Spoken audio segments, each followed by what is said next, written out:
noches, bienvenidas y bienvenidos. Gracias por estar de nuevo en este programa y gracias a nuestro invitado que aceptó estar en este programa ahora que está en México en una visita oficial. Michel Forst es el relator especial de las Naciones Unidas sobre la situación de los defensores y defensoras de los derechos humanos. Es un relator, como sabemos, de figura independiente, es un relator experto independiente, invitado por Naciones Unidas para hacer recorridos en diferentes partes del mundo, precisamente con este propósito, para revisar la situación de aquellos que se dedican a la defensa de los derechos humanos. Y desde luego que una visita a México en esta materia es fundamental. Michel ha estado en nuestro país en visita oficial por 12 días, aunque ha estado días previos a esta visita oficial, pero para hablar de su recorrido por parte de México, hablamos de estos 12 días en donde pudo conversar con, iba a decir decenas, pero con centenares de personas.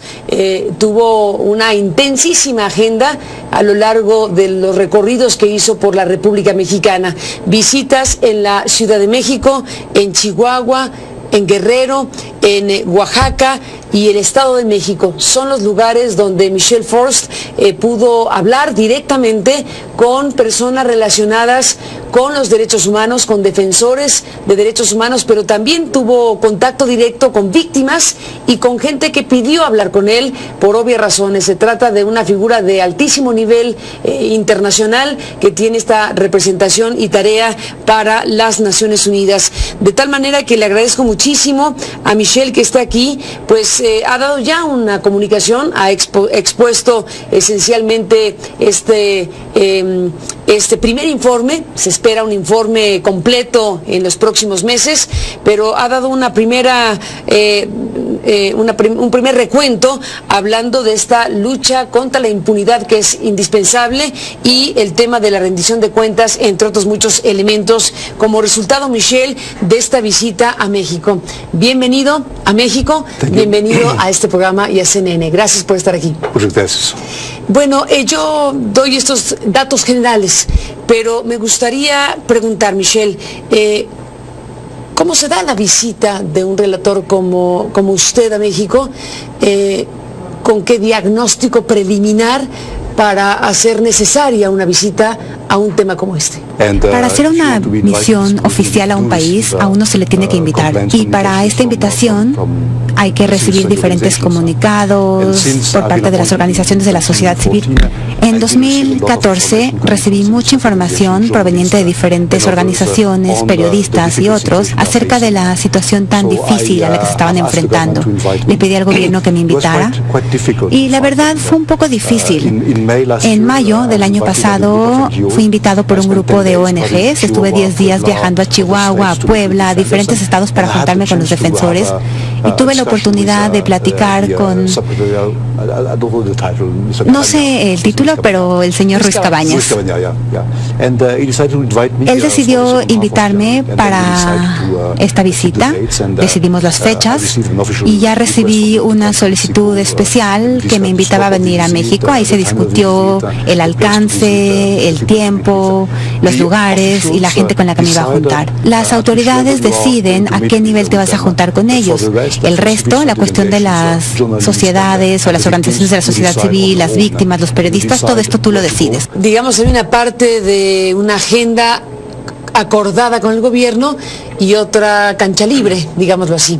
¿Qué tiempo dedicó a la agenda acordada con el gobierno y qué tanto tiempo dedicó a una revisión abierta, habiendo tantas personas y organizaciones que querían reunirse con usted? Hay que entender que el propósito de la visita es evaluar si en México hay lo que llamamos un entorno seguro y propicio para los defensores. Esto significa que queríamos saber si los defensores y los periodistas tienen la posibilidad de operar y trabajar sin enfrentarse con el riesgo de ser atacados, hostigados, secuestrados, torturados, etc. Y cuando hablo de propicio, hablo de mostrar si en el país hay un marco legal que permita que las organizaciones de la sociedad civil operen libremente. tuvimos que ver el marco global y después la situación de los defensores. En cuanto al marco global, tenemos muchas pláticas oficiales. De hecho, me junté con varios secretarios, varias secretarías, instituciones estatales, diferentes comisiones establecidas por el Estado para las víctimas, el mecanismo, y después decidí viajar para juntarme con los defensores. La verdad es que entre más estuve ahí, más defensores querían juntarse y conversar conmigo. Me di cuenta al final de la misión que me había juntado con más de 800 defensores de 24 estados. Esto quiere decir que hubo una gran demanda y la gente quería reunirse conmigo. ¿Por qué? Porque la situación acerca de los defensores es tensa. Queríamos explorarla, seguramente la comentaremos ahora, pero sí nos llamó mucho la atención las expectativas. Michelle, estamos hablando de defensores y defensores de derechos humanos, de periodistas y también de víctimas que acaban convirtiéndose en activistas, que acaban convirtiéndose en defensores, como usted comentaba antes de que empezáramos esta grabación. ¿Cuáles son las fronteras entre defensores, periodistas y gente que la situación las obliga a ser defensoras y activistas de derechos humanos?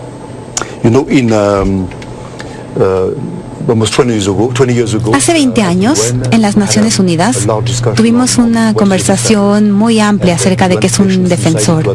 Las Naciones Unidas decidieron adoptar una definición bastante amplia en su declaración sobre defensores de los derechos humanos.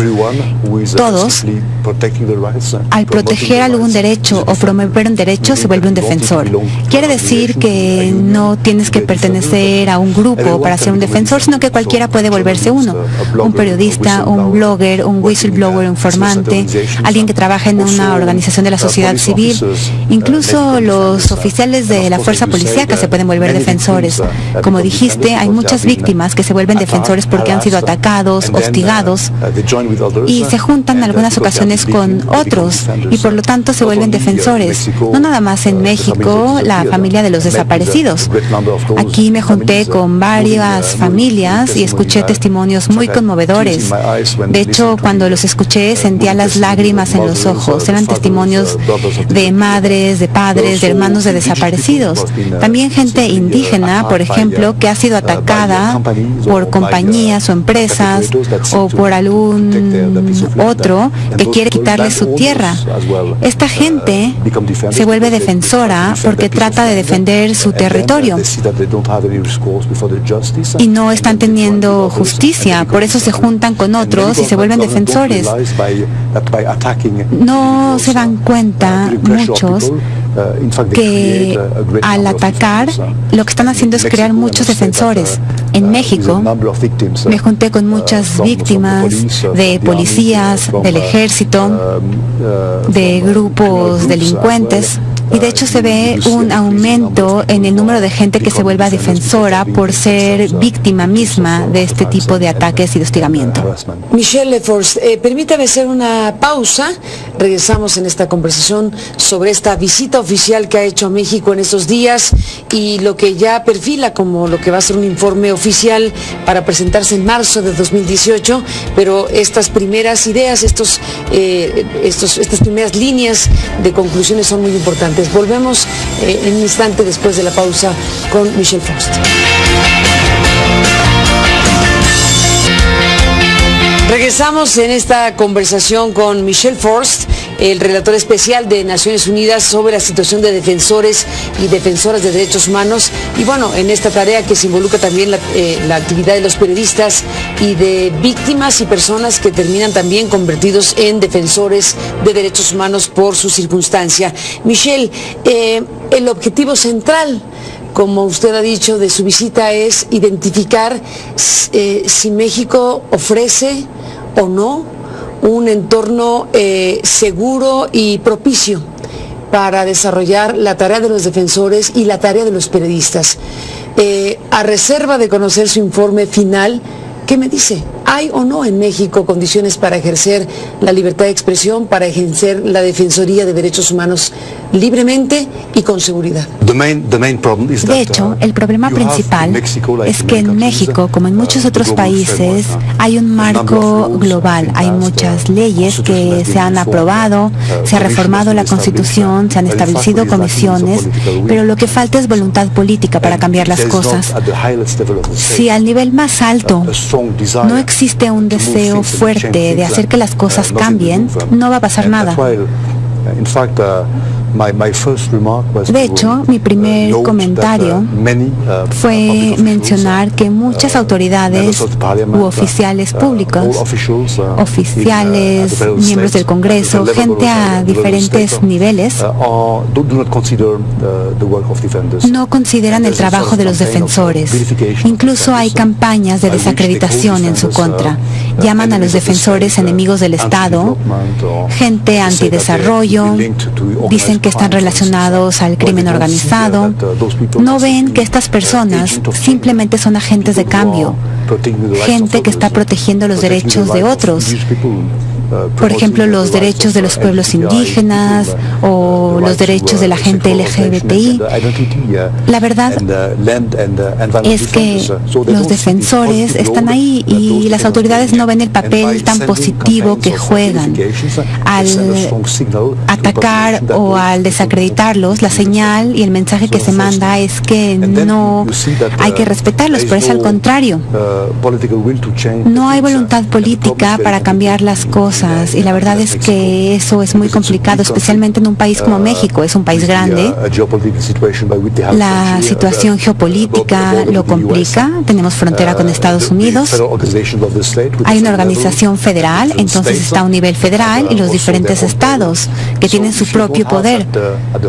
Si a los niveles más altos no se tiene un deseo ni una voluntad política de hacer cambios, de implementar o de dar una mejor protección, nada va a cambiar a los demás niveles. Actualmente creo que hay un marco global, hay un deseo de cambiar las cosas para proteger a los defensores. Nos ha contado Michelle que durante estos días usted tuvo oportunidad de reunirse con cerca de 800 personas de prácticamente toda la República Mexicana, de 24 estados de la República Mexicana. Ese solo dato de 800 personas en tan poco tiempo reunidas con un relator como usted es un gran indicador de una situación crítica en un país como este.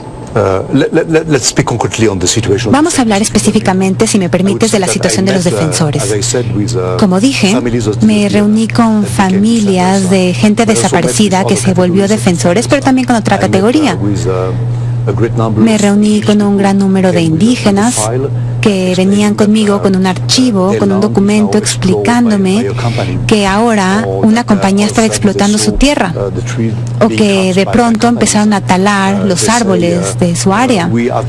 Me dijeron que se les preguntaba si nosotros estábamos de acuerdo y ellos contestaban que no querían que los inversionistas llegaran, pero aún así las empresas decían, ok, consultamos. Y los indígenas dicen, no queremos ser consultados, queremos que la respuesta sea no queremos que nos quiten nuestra tierra. Así que sí, puede que haya consultas, pero las consultas no son adecuadas. Además nos decían que no entendían el propósito de la consulta, no entendían exactamente lo que se requería. Podemos decir que es una consulta falsa para los indígenas. Eso llama mucho la atención y no sucedió nada más en una parte del país, sino en muchos. Hay lugares en los que hay muchos pueblos indígenas y hay interés por parte de las empresas que están trabajando en el campo de la industria de extracción, minera, de pesca, etcétera. Todas estas compañías van directamente contra los pueblos indígenas. Hay otros que simplemente están tratando de defender el ambiente, la tierra, lo que llamamos ambientalistas. Ellos también son objetivos de la misma manera. Quieren defender una tierra, un río, un lago, una montaña, y de pronto se dan cuenta que su tierra o su río, su montaña, su lago ha sido tomado por una compañía que viene de pronto, invierte en este sitio que ellos quieren proteger y no hay una consulta adecuada, no hay un protocolo para hacer la consulta. Y tenemos a aquellos que quieren defender el derecho de diferentes categorías, como digo, LGBTI, identidad de género. Algo que llama la atención son los ataques contra las defensoras de los derechos humanos. Ellas están en mucho riesgo, no solamente porque son defensoras, sino porque son mujeres. Vemos en todas las categorías que las mujeres son más atacadas que los hombres. No es sorpresa ver que entre las 800 personas que se me acercaron, el 60% eran mujeres, que estaban buscando justicia o alguna reparación. Así que las mujeres están siendo más hostigadas y atacadas por diferentes actores que los hombres, en todos los campos, incluyendo el periodismo. Me impresionó el número de ataques contra tus colegas, contra periodistas en diferentes formas: hostigamiento, asesinatos, desapariciones, arrestos arbitrarios, amenazas de todo tipo. Y nos dimos cuenta que las mujeres periodistas son más atacadas que los hombres. Eso nos muestra que algo no está bien en el país. Mujeres periodistas, defensoras de derechos humanos, mujeres, es decir, hay una carga de género en los ataques. ¿Hay alguna explicación? Sí, es una cuestión de género, por supuesto. Quienes atacan más a las mujeres porque de cierta forma atacan por medio de las mujeres a los hombres, y al atacar a las mujeres atacan a las familias.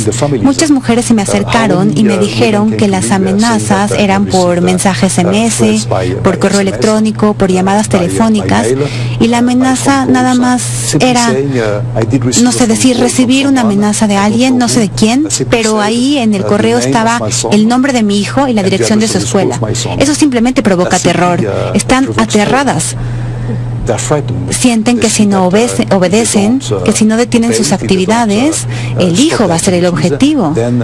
Muchas son madres y quieren proteger a sus hijos, así que tienen que terminar escogiendo entre continuar su actividad y enfrentarse a alguna amenaza, a que ellas mueran o sus hijos, o no. Así que tienen que decidir si siguen o se detienen. La verdad es que es un dilema escoger entre la muerte o la vida de un hijo y la actividad que estás haciendo.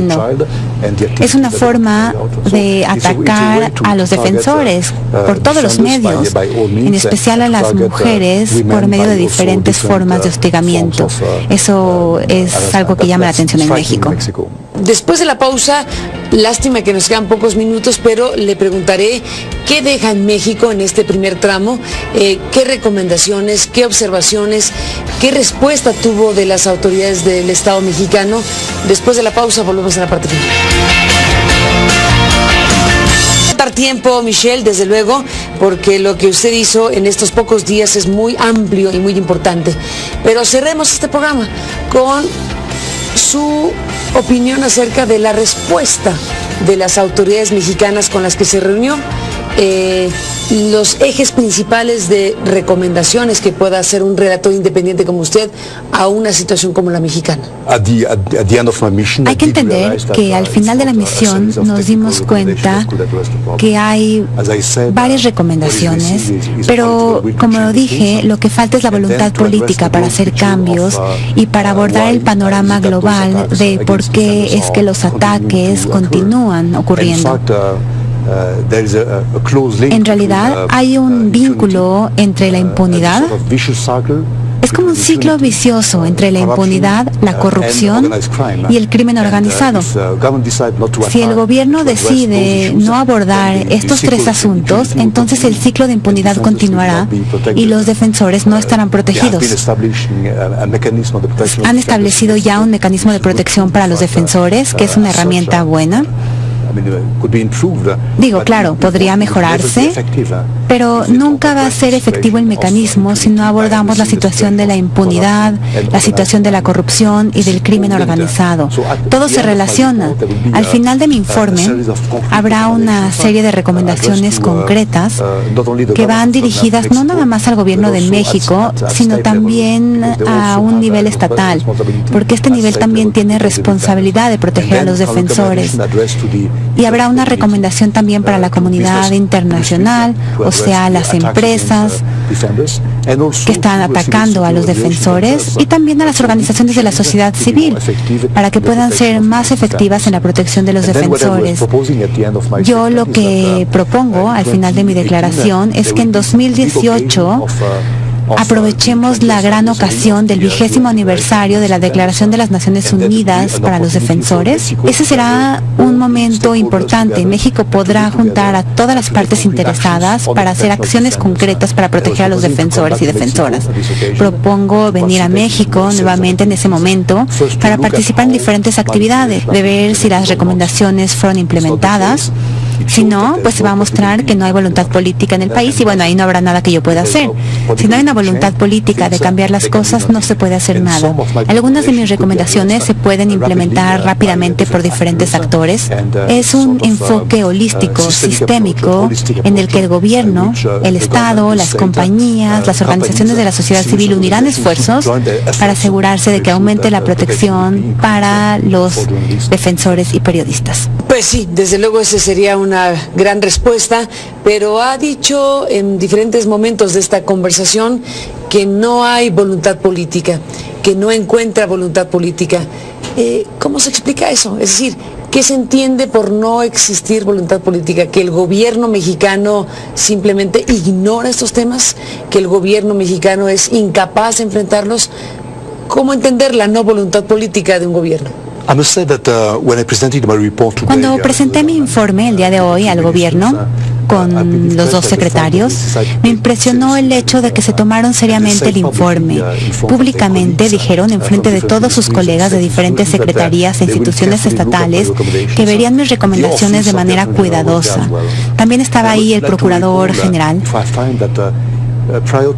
Y quiero decir que antes de la misión oficial fui invitado por la Comisión Nacional de los Derechos Humanos para participar en un panel acerca de los defensores y defensoras.